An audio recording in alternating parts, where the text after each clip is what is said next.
Welcome to Rebel Chaser. My name is Gail, and I have a video for you from Judge Rossi in Michigan. He is holding a compliance hearing for a mother who had a little one taken away, and she is oddly unconcerned about this hearing. She has an older child, and apparently she's taken this older child to like a play center, and she's just running after this other child and not paying attention to a hearing that I would think is very important to her. Let me know what you guys see. I see, every once in a while she does look at the camera and shake her head in disgust, but other than that, she's just oddly unconcerned. You tell me what you see. Very well. Ms. Schichtel, would you raise your right hand? Do you solemnly swear or affirm that your testimony today will be the truth and nothing but the truth? Yes. Thank you. You may proceed. Thank you. Ms. Schichtel, you're the worker assigned to this case, correct? Correct. And at this point, we are dealing just with NM, who is the infant who we talked about in detail at the education case. Go play. Damaris, why don't you mute yourself? Thank you. Can you repeat that? We're just dealing at this point with NM, who is the infant who had some concerning weight issues, but we heard at the adjudication phase is now up to about 11 pounds. Is that correct? Correct. And she is placed at this point with her grandmother, Ms. Morales. Is that correct? Yes. How is she doing in the home? She's doing well there. She has early on ENPT services. I believe they actually came earlier today to work with her. Any current concerns about feeding? She seems to certainly look to me like she's doing well in terms of weight. Yes, she's eating well according to the caregiver. She's gaining weight. She's a lot bigger now. And the home is appropriate? Yes. Has her own room, her own crib? Yes. Okay. And her grandma is able to provide perfectly appropriate care for her at this point? Yes. Okay. So let's move on to mom then. Mom has been offered a number of services, correct? Can you summarize those for us? Yep. We had done a referral for a psychological evaluation with a specific IQ test. We did a supportive visitation referral, a YWCA referral, and a forensic fluids referral as well. And can you tell us where we are in those? Okay, that's a lot of referrals. Do we have any action? So her first eval was scheduled for May 30th, which she did not attend. She did let me know that she needed to reschedule it. I ended up rescheduling it, and it's actually scheduled for this Wednesday. And then the supportive visitation, the referral was made the end of April. It started the very first week of May and then they terminated the services June 14th due to attendance issues and Miss Edmondson refusing to complete the assessments. And then the YWCA is a counseling. Can I stop you there? Yeah. But everybody on this in this court hearing knows mom's got a lot on her plate, right? She had 3 kids in the home. Yes. And presumably she has 2 of those kids returned to her now, right? So she's still got quite a lot on her plate. Yes. Have you talked to her about whether she's open to re-engaging on the supportive visitation? Yeah, so the supportive visitation, we can re-refer, and they're very open to that. Miss Edmondson, I still need to talk to about it. She hasn't been attending the visits to be able to talk about that. Okay. And when you say she isn't attending the visits, can you tell us a little more?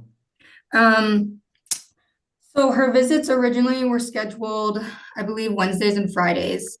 I'm going to stop you on that because I have a broken ankle and leg. So you could have told them that. Instead of lying and saying why it wasn't, you probably should tell them why I wasn't attending. Because I was on pain medicine when I had a broken leg the first time. And this is not... Now, Ms. Edmondson, you're going to have to wait till it's your turn, and then I'll have you consult with your attorney first, and then speak if you're going to testify during the hearing, but you can't break in while others are testifying. If your attorney wants to swear you in and get your testimony as to the broken leg, et cetera, we can do that when it's appropriate. But for now, I'm going to ask you not to interrupt. Okay, I'm sorry. Can we go back to, you said you had visits set up for twice a week, and can you go ahead from there, please? Yes. And so she was missing several visits. At one point, she did let me know she injured her leg. And then we had kind of come up, or we had said, like, if you need help during the visits, we can sit in during the visits to help you out with all 3 kids. And she did do that once. And then after that, she did not attend again. So the same thing, supportive visitation is part of the parenting times. And that is also a reason they terminated that service, was because she wasn't attending those. Okay, so when's the last visitation she went to? I do not know the date off the top of my head. I do know that 14 were attended out of 32 potential parenting times. Okay, could you look at your notes and figure out when the most recent one she attended was? Yes, I can try to figure that out.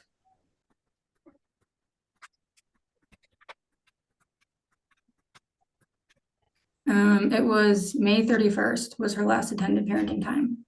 Okay. And is that a concern? Can you repeat that? Is that a concern for you? Yes. Okay. Have you expressed to her the importance of attending parenting visits? Yes. Okay. So you still expect her to do those with the agency, although her child is with her grandmother? I do. Mother, rather. Okay. Yes. So she's not on the weekly schedule anymore, but she is able to set that up with me weekly, which has not happened. Okay. Obviously, Ms. Morales is a competent caregiver. What is your position about having her supervise visitation? I had discussed that with my supervisor. We would like to see her, or at least we would like the agency to supervise a few just to make sure she's attending and it's appropriate. And then eventually, we would like to move to the caregiver supervising in her home. And Okay. sorry. So you'd like the court at this point to recommend supervised or unsupervised as recommended by the agency? In other words, give you the permission to transition to unsupervised if she can attend a few and do well at those meetings? Well, we would still like them supervised by the caregiver, but transition from the agency, yes. Okay, sorry, I misspoke. Right, supervised by you or by the caregiver at the discretion of the agency. Okay, that would be your recommendation for visits? Yes. Okay. And where is mom living currently? She did not tell me where she's living. The last court hearing, she did tell me she was staying at, I believe, the Roadway Inn, because she needed to be picked up for it.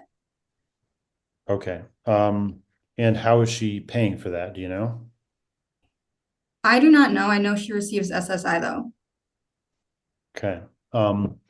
Have you tried to schedule a meeting with her to talk about budgeting, housing, all those kinds of things? Yes. I talked to her last week. She is refusing to meet with me. I think she's under the impression that she doesn't have to meet with me anymore just because she has the older 2 now. Okay.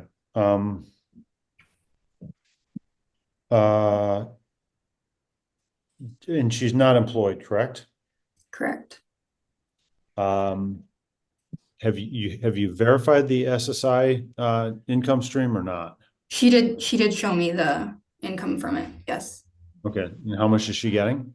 It was just under 1,000. It was 900 something. Okay. So unless these are motels that are costing a lot less than $30 a day, it's hard not to see that she doesn't even have the money to cover housing. How about other needs? Does she have a car? She does not have a car. Okay. And does she have food stamps? I don't believe she has food stamps either. Okay. So does she have the resources and the housing appropriate to take her child back if her child were returned to her today? No.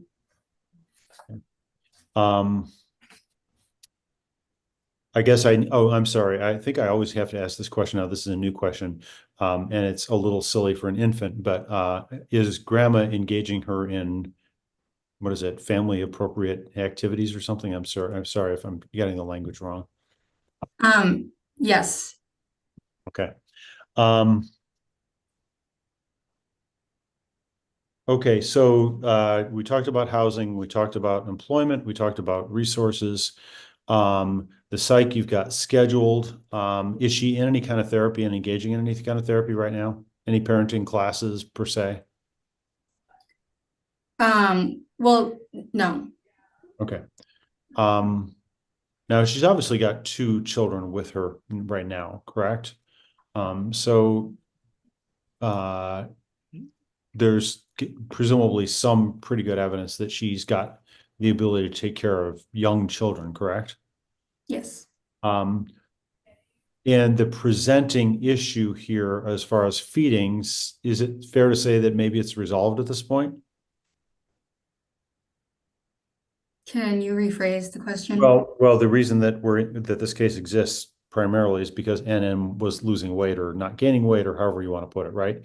And that was due to reflux, and we heard a lot of testimony about that. If that's not an ongoing concern, then to put it in simple terms, what are the reasons to not return to mother right now?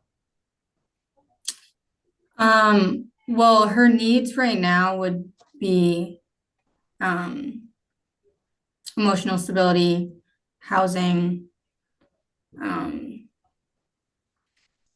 still domestic relations concerns and communication concerns, and substance use, potential substance use concerns. And you don't have any fluid back yet?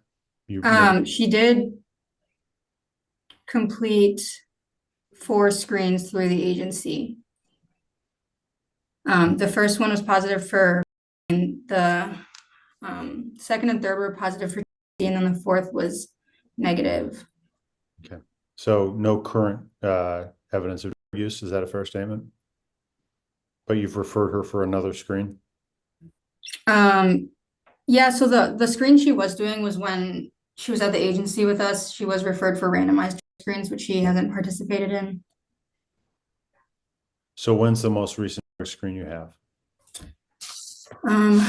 The date of that one was 5/31 when she last had her parenting time. Okay, and she was clean at that point? Correct. Okay, we don't have anything for June or July. Correct. But you have made a referral for future screens? Yes. Okay. Okay, what are your recommendations then for the court today? It is respectfully recommended that NM remain a temporary court ward under the care of DHS and its contracted agency.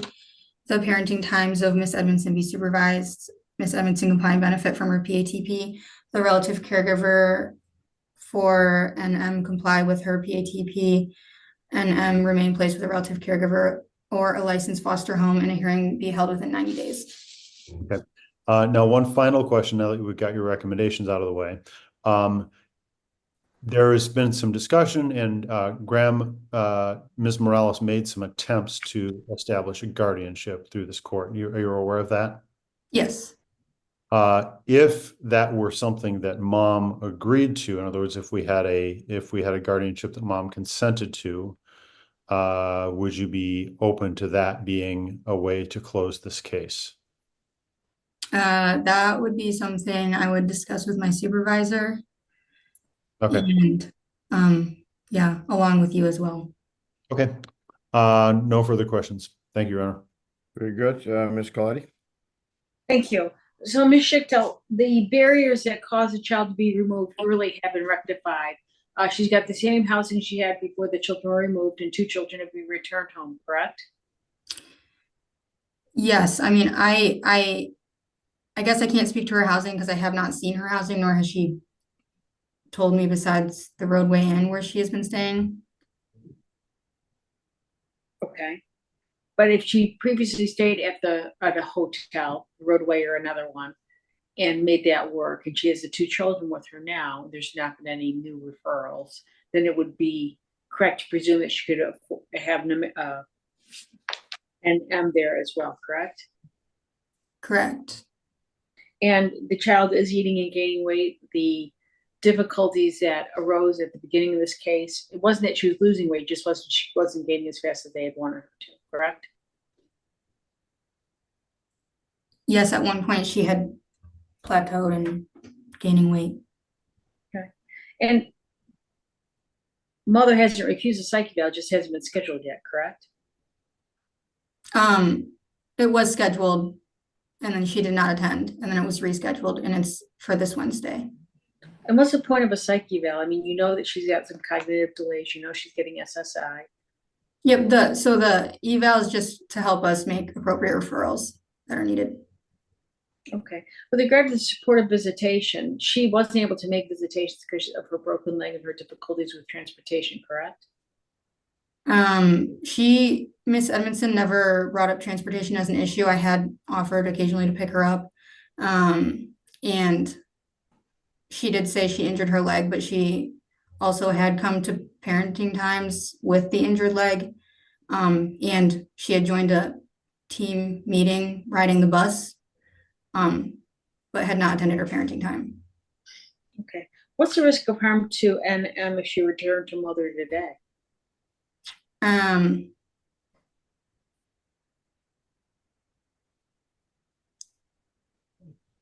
Potential further risk of neglect. Miss Edmondson hasn't participated in the referrals we've made for her. To be fair, these children were moved in March, and you're still getting the services organized and set up. It's been slow because of the delay on the part of Samaritas, correct? I mean, all these services have started and been set up. When were they all started and set up? The evaluation was referred May 7th. Supportive visitation was April 30th. Counseling with the YWCA was May 1st. And then the forensic fluid screening was April 26th. Okay, so those are referrals made, but when did all these services start? The first eval was scheduled for May 30th. Supportive visitation started May 3rd. The referral for YWCA, she canceled an appointment May 23rd, June 4th, June 14th, and then no call, no show, June 21st. She did attend one June 3rd, and then hasn't attended any forensic fluids, but that started when it was referred. Okay. You want her to do these services because you're checking off boxes, correct? Because she's got 2 children at home with her and there's no risk of harm for those 2 children, correct? Can you repeat that? Well, these services are basically checking off boxes for your agency, correct? From meeting with Miss Edmondson, these were the referrals that we thought would be best. All right, but they really don't enhance the safety or the risk of harm to the child when she's got 2 other children in her care and they're doing fine. What I'm saying is, could she have NM returned home to her and then work the services with the same outcome? Just work the services that you expect her to do? Potentially. Miss Edmondson hasn't attended a parenting time, so we haven't evaluated. But you also said that you didn't want her to have the visit supervised by her mother, but couldn't your agency go to her mother's home or to the roadway inn and supervise there so the siblings can be there too? Yes, we did suggest that already. And did you get that set up yet? Miss Edmondson has not set up that with us. Okay. With regard to domestic relations, is she in a relationship with Mr. McPeak, or is that over?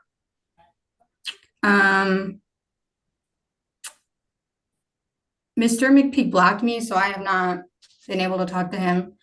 Miss Edmondson, I know often would get rides from him, and he would bring her a lot of places. Okay, so they work together as co-parents, or are they still together in a relationship? They have told me different things regarding their relationship. They were working separate treatment plans, though. Okay, so Ms. Edmondson said she's not in a relationship with him, correct? She had said they were. Mr. McPeak is the one who says they're not. Okay. With regard to the services, though, you would agree that if she starts working services and is compliant, that the child would be safe returned to her care? Yes. All right, thank you. No other questions. Thank you. Ms. Jennings. Ms. Schichtel, do you believe that the mother in this case is understanding the parent agency treatment plan and what's expected of her? Yes. And have you been able to have communications with her where she expresses her understanding of what you're asking her to do? Yes. We had a meeting a while back. It must have been May. We sat down and went over a treatment plan. She was able to ask questions, and then she did ask questions about some referrals. Okay. And so to Ms. Coletti's point, the services that you're asking her to do are, aside from the supportive visitation, which even perhaps that's something that could be done in the home, would she be able to continue to do all these services with NM in her home?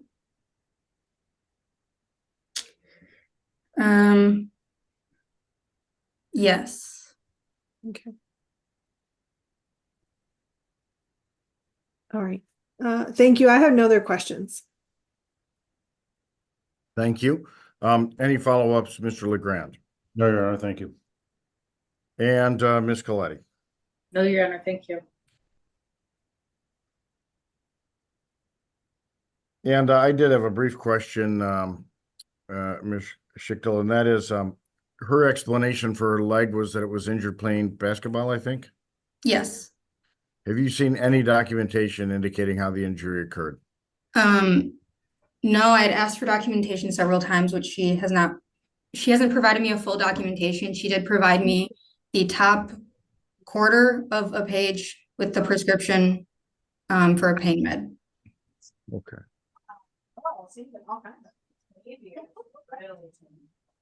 All right, very good. Any follow-ups, Mr. LeGrand? No, Your Honor, thank you. Ms. Coletti? No, Your Honor, thank you. Ms. Jennings? No, Your Honor. Thank you. Ms. Coletti, do you wish to have your client testify? No, thank you. All right. And Mr. LeGrand, do you have any additional witnesses or evidence to present at this time? No, Your Honor, thank you. We're good. Then I think we're to the time for a closing statement. Mr. LeGrand. I did go visit NM a couple days ago. As it was implied in my questioning, the home is appropriate. Ms. Morales is certainly an appropriate and competent caregiver. She's doing fine in the home and seems to be healthy and happy, which is great. The question of, what we're doing in this case, obviously there's a real opposition streak that runs through response to requirements for cooperating with the agency. And I do think it's worth pointing out that the straw that breaks the camel's back is a real thing. Those of us who've been parents, Ms. Edmondson has 2 kids home now. That doesn't necessarily mean that adding a third and the highest need kid to that mix wouldn't be problematic. And so I think the question, I don't think the kids aren't, those 2 kids who are home with her now aren't at no risk of harm. Any kids at risk of harm anytime. They're not at an unreasonable risk of harm. So the question is whether it'd be whether the third child, the youngest, would be at an unreasonable risk of harm if returned home now. And my assessment here is, given the lack of engagement with visitation, so that can be observed, the frankly tenuous housing, and the real ambiguity about where the money is even coming from for those housing services. And the lack of cooperation with the agency on some basic building block giving information. I do think I think the recommendation is appropriate, in the sense that I think it's appropriate to move forward here, ask Ms. Edmondson to work services, and hope to work towards reunification. I think reunification is an appropriate goal, but I don't think it's appropriate to be moving there yet. Particularly since we have Ms. Morales as sort of an anchor here, an actual relative who's doing a great job on care. So I think that I am 100% comfortable with Ms. Morales supervising visits and facilitating that, and whatever we can do to make it more easier and more feasible for Ms. Edmondson to participate in visits, not only for visit's sake, so that she can see her child, but also maybe, as Ms. Coletti pointed out, have the agency go to Ms. Morales' home so they can see some caregiving in the home, if that's what it takes. But I certainly hope that Ms. Edmondson can engage in providing basic information. I mean, if she can provide us with a new screen. Obviously, we've got some real concerns in the past year. We've got positive tests in the past for that the witness testified to, as well as TB, and no information in the last couple of months. We've got a lot of ambiguity about her domestic. I mean, there's a history of domestic violence in the past in this case. So there are lots of sort of simmering red flags. And given all of that combination of circumstances, the simple fact that NM is thriving right now, I don't think is conclusive evidence that she should be returned to her mother during this reporting period. So I think I'm supporting the agency's recommendations. Thank you, Mr. LeGrand. Ms. Jennings? Your Honor, I believe. I'm sorry, I should pray on Ms. Coletti first. Yeah. Thank you. Thank you, Your Honor. I think grandmas are great, and I appreciate that Ms. Morales has stepped up and is helping out Ms. Edmondson. But children should be placed with parents. And in this situation, we don't have a child who's at substantial risk of harm or even unreasonable risk of harm. We've got a mom who's got her other two children placed with her. She does have housing. She always had housing. She's able to feed this child. The child is gaining weight because she's now on the race cereal. And I think that what we have here are the recommendations are the usual boilerplate recommendations that the agency always recommends. I don't think this really reveals information that'll get this child home. I think what will get this child home is mother visiting and demonstrating that she can feed her. So I would ask Your Honor for a dual order. We can leave it to the agency's discretion when they're going to return the child home, but it should happen sooner rather than later, because mother is ready to have this child back. She's providing for the other two children. And I don't think we need to check off boxes before the child can be returned home. I think that is just delaying the return home with this child, which is unfair to her. She's a baby. She needs to bond with her mother. She's only, I believe, now 6 months old. So it's important. This is a very important time. And I would just ask that you enter a dual order. I think Ms. Schichtel did testify that the child could be returned home safely with services in place. And so I would ask that we do that. Thank you. Thank you. And Ms. Jennings.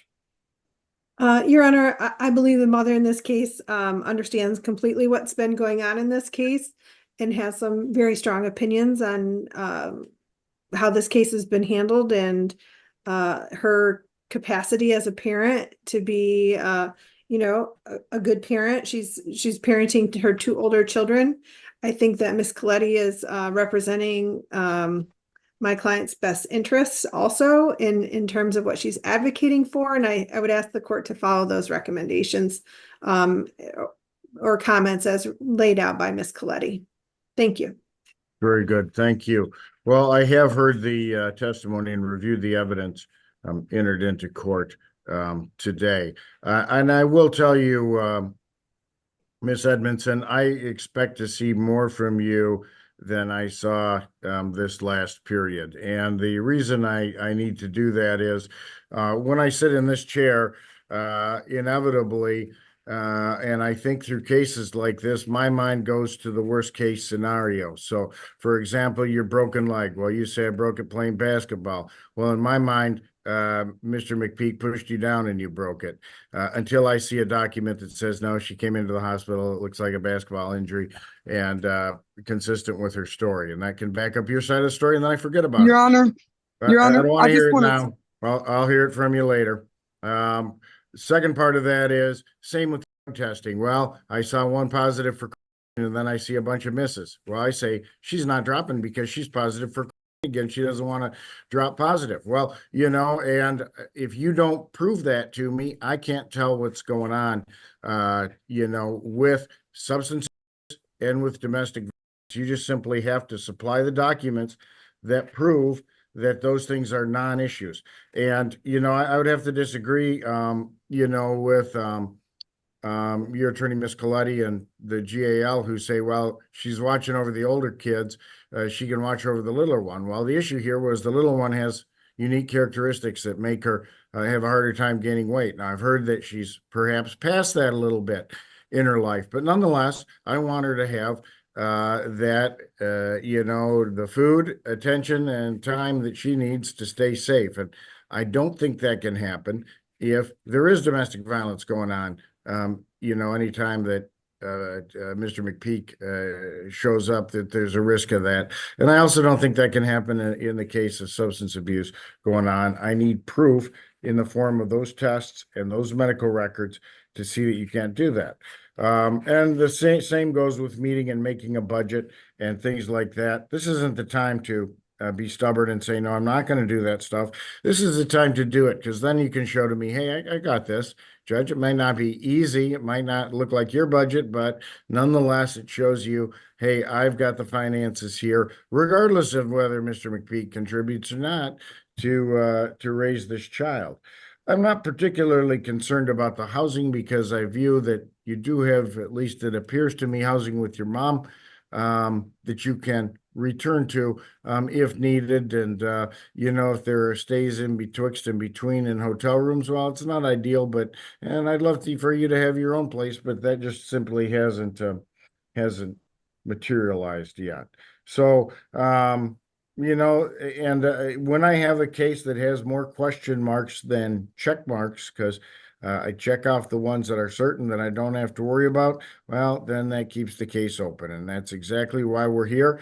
You might disagree with it, but that's my decision to make when I'm wearing the black robe. And then the job, the hard work shifts to you to show me what you can do. And that's going to require cooperating more. I want you to make all of those drops that you're scheduled for when your color comes up.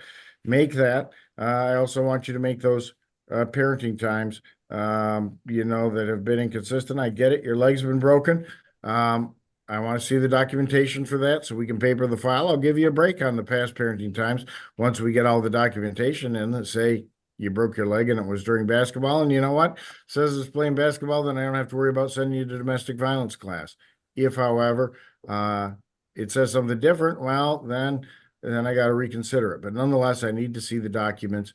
You need to provide them, or you need to provide a release to Ms. Schichtel that says to the doctor, hey, you can release those documents so she can get them directly from the hospital or whatever. I don't care where they come from, but I want to see more than just the top of a page of paper. All that tells me is she doesn't want to show us everything. She's trying to hide something there. So don't do it that way. Do it full disclosure, honesty, openness, prove that you can do this, and I'll return this little girl to you. But I'm not going to do it prior to that because there are too many question marks. So my ruling at this time will be that NOM remains a temporary court ward in the care of the relative caregiver, with thanks to Grandma, Ms. Morales, for providing that care at this time. Parenting times of Miss Edmondson may be supervised or unsupervised at agency discretion. If Mr. McPeak gets any parenting times, those should be supervised. And of course, if Mr. Peak gets engaged with this case, he should comply with and benefit from his parent agency treatment plan, as should Miss Edmondson, as I just laid out there. If there are any agency treatment plans, I haven't seen any for Miss Morales. Miss Morales should comply too, although I don't see any. I didn't see any in the report. And I will review the matter in 90 days. Lisa, do we have a date and time?